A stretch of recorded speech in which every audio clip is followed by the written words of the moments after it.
Bismillahirrahmanirrahim. Assalamualaikum warahmatullahi wabarakatuh. Alhamdulillahillazi jama'ana hadza jama'an marhuma wa jalan tafarrun ba'di tafarrun ma'suma. Asyhadu an la ilaha illallah wahdahu la syarikalah wa la haula wa la quwwata illa billahil aliyil azim. Alhamdulillah, hari ini kita dapat bermuajahah, belajar bersama-sama tentang keislaman. Barusan saja apa yang dibacakan oleh ibunda kita tadi, fabi'ayyi ala'i rabbikuma tukadziban. Ya, apakah kita masih tetap berdusta dengan nikmat-nikmat Allah yang berikan? Ya. Jadi ternyata chemistry-nya nyambung. Baca Quran dengan tema yang akan saya sampaikan. Ya. Jadi nyambung, mudah-mudahan ini menjadi penyemangat kita bahwasanya hidup itu harus banyak bersyukur. Ya.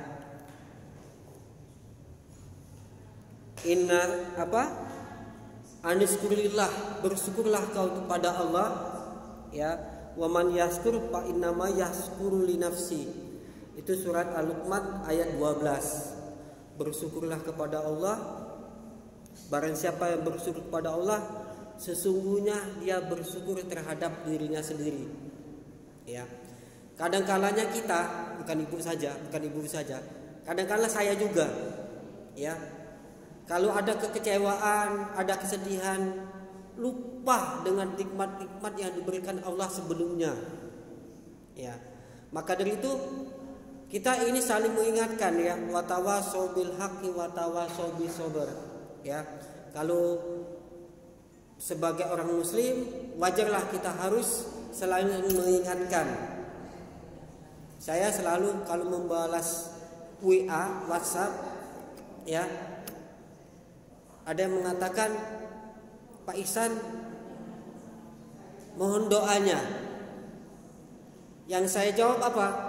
Kita saling mendoakan, saling menguatkan, saling membantu. Ya. Saling menguatkan itu artinya saling tolong menolong. Ya. Jangan sampai, mohon maaf, orang malas-malesan pergi mengaji. Orang malas-malesan pergi ke kampus untuk kuliah. Ya, kita kuatkan bahwasannya ini adalah bagian daripada ibadah. Ya, kita motivasi bahwasannya ini adalah bagian daripada masa depan. Ya, kalau dalam ayat Al-Qur'an Al-Hasyr mengatakan wal tanzuru nafsum ma qaddamat ligot. Ya. Kita harus mempersiapkan diri apa yang kita akan persiapkan nanti di hari kiamat atau tua nanti. Ya. Kalaupun ada orang sudah meninggal, ya akan ingin bangkit lagi. Fa'asaddaqu wa akun minasolihin. Bangkitkan ya Allah setelah saya mati, saya ingin hidup kembali. Supaya apa? Supaya saya dapat bersedekah. Ya, bersedekah ilmu, bersedekah harta, ya, berserta tenaga, bersedekah dengan tenaga kemampuannya. Ya. Ada ibu-ibu tidak mampu untuk bersedekah hartanya, tapi setiap acara yang ada di masyarakat dia selalu hadir, membantu ahlul bait, mengadakan acara supaya sukses. Misalnya menyiapkan makanan, ya, mencuci piring misalnya. Kalau harta mungkin tidak bisa. Ya. Nah, itulah saling menguatkan, saling membantu, saling mendoakan. Ya. Jadi pada hakikatnya Allah pun tidak penting, tidak perlu. Kalau kita tidak bersyukur kepada Allah, masih banyak hamba-hamba Allah yang mau bersyukur. Ya. Maka dari itu kita sebagai hambanya, ya mau tidak mau, ya harus bersyukur. Wa ma khalaqtul jinna wal insa illa liya'budun. Tidak kami ciptakan manusia dan jin kecuali untuk menyembahku, ya, untuk beribadah kepadaku. Kemarin anak saya bertanya, "Abi, apa perbedaan Ar-Rahman dengan Ar-Rahim?" Apa Bu? Ada yang bisa jawab? Apa Bu? Iya, artinya pengasih dan penyayang. Untuk siapa itu?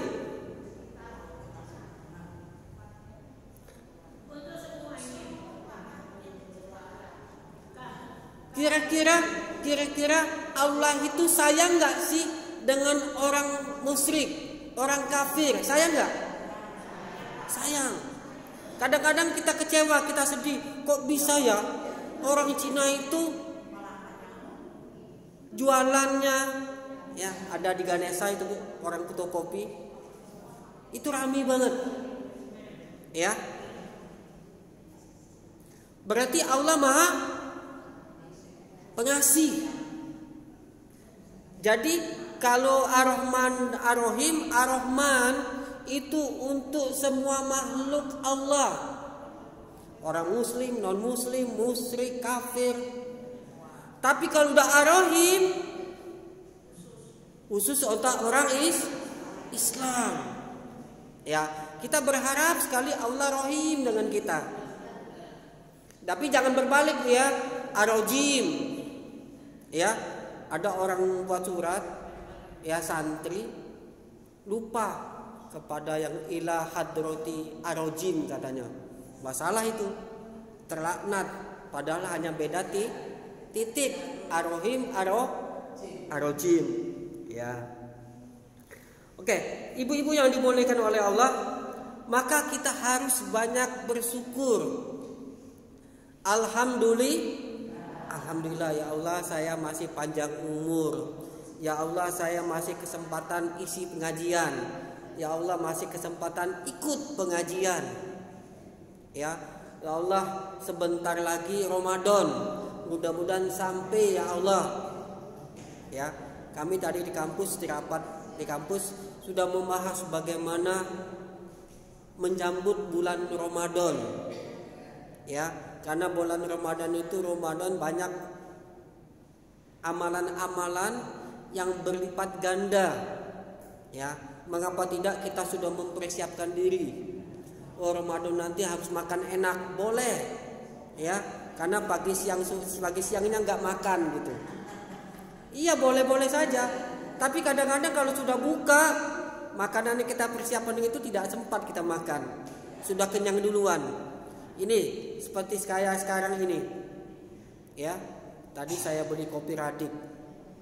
Nanti Mbak Tanti waktu buka puasa pengen banget minum kopi Radik pakai Tropika Slim, anget-anget gitu. Sudah disiapkan gitu. Nanti waktu buka puasa lupa itu minum kopi Radik gitu. Ya. Nah, tapi paling tidak sudah mempersiapkan diri. Ya, bahwasannya kita punya semangat, punya harapan.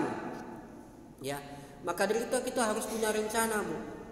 Ya, rencana bulan Ramadan ini punya rencana berapa juz baca Quran.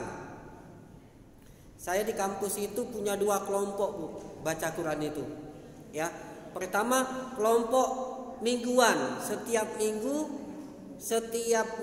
baik karyawan dosen itu baca Quran, boleh 1 juz, boleh 2 juz. Ya, semua mahasiswa, semua karyawan dosen itu kalau rajin baca Quran dalam 1 minggu itu pasti habis 30 juz. Ya, itu yang 1 mingguan.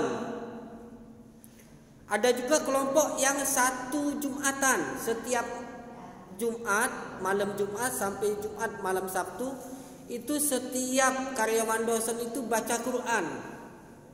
Hari Jumat saja. Ngisi 1 juz boleh, 2 juz boleh. Ya, dalam 1 hari itu bisa nggak? Mampu nggak?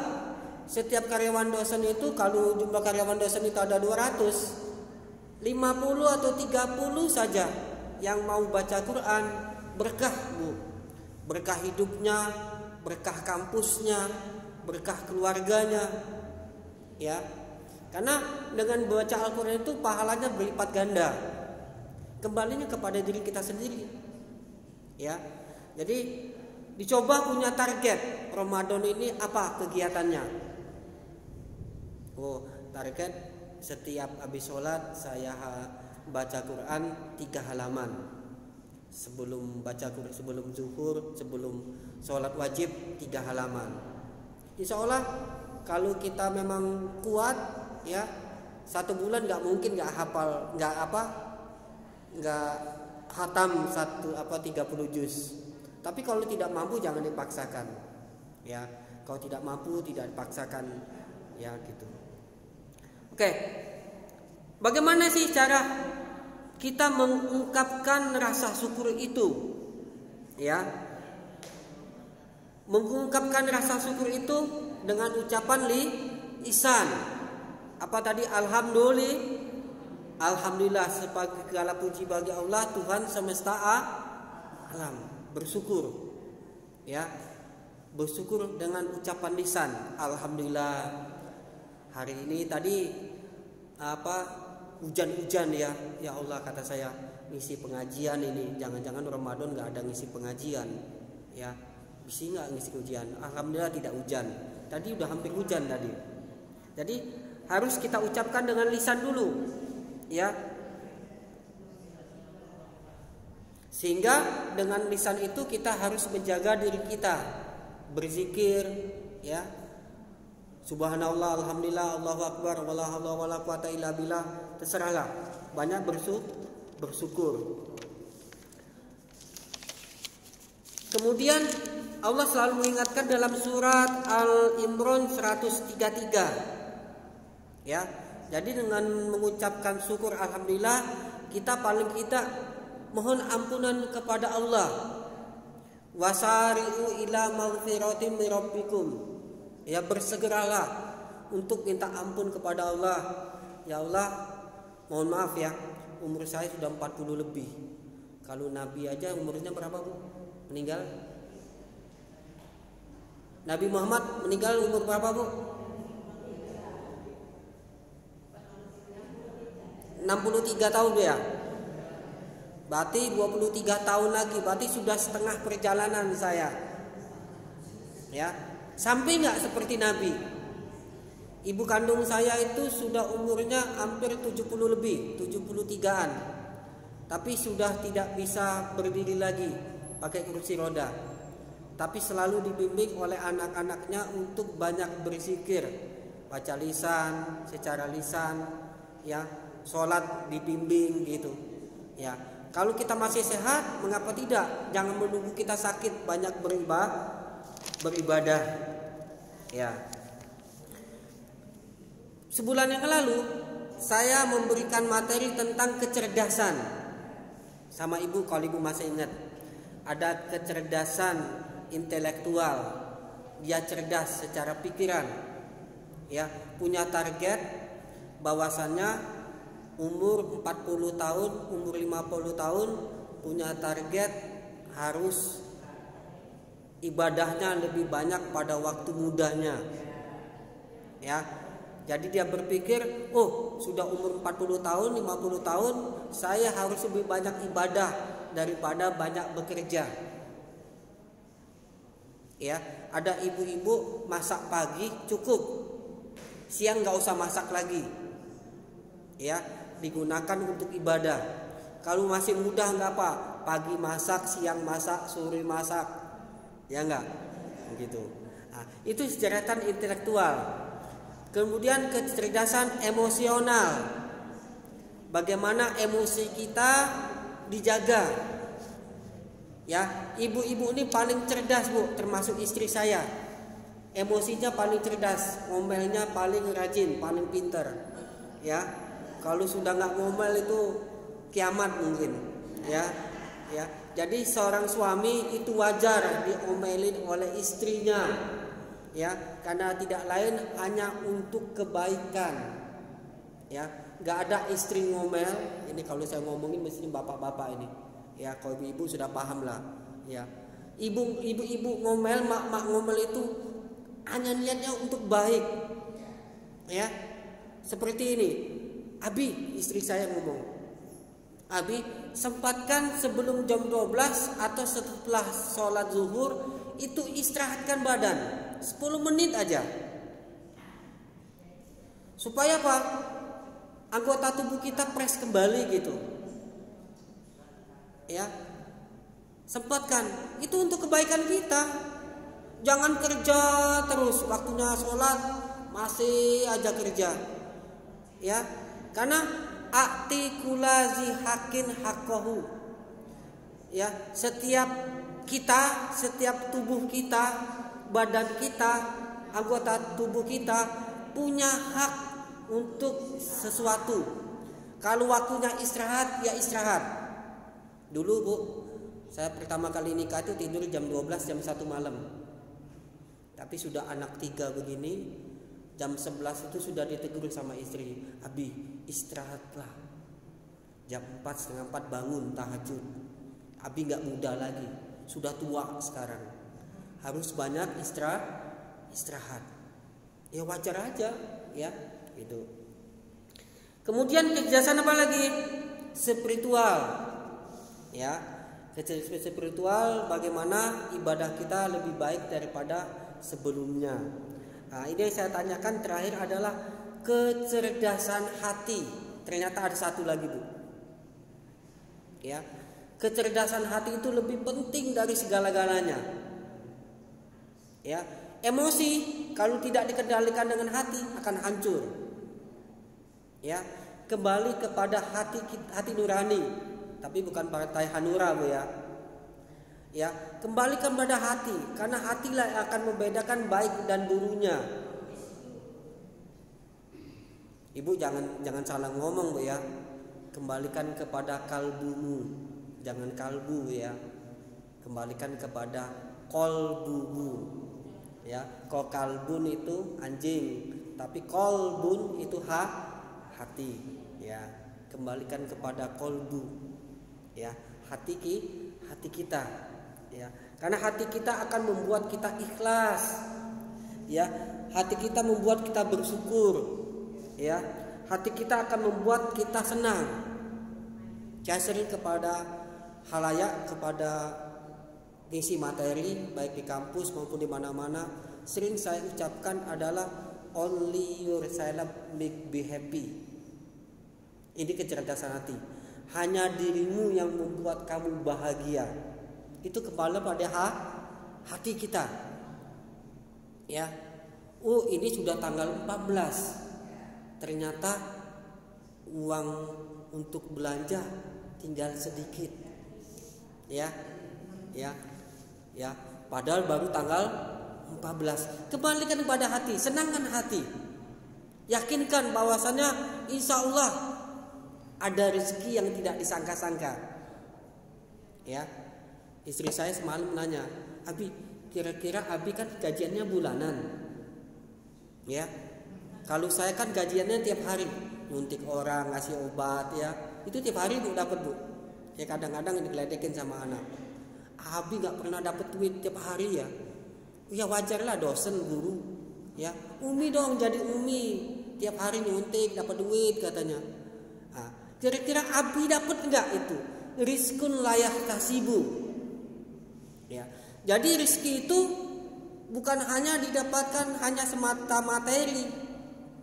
Ya, rezeki kesehatan, rezeki kemudahan, rezeki kelancaran dalam kehidupan. Ya. Kalau dalam Al-Qur'an dia katakan wa may yattaqillahu yaj'al lahu makhraja wa yarzuqhu min haitsu la yahtasibu. Wa may yatawakkal 'alallahi fa huwa hasbuhu innallaha balighu amrihi. Wa may yattaqillah, barang siapa yang bertakwa kepada Allah. Takwa ini ada dua. Ada yang mengatakan takut kepada Allah. Ada juga yang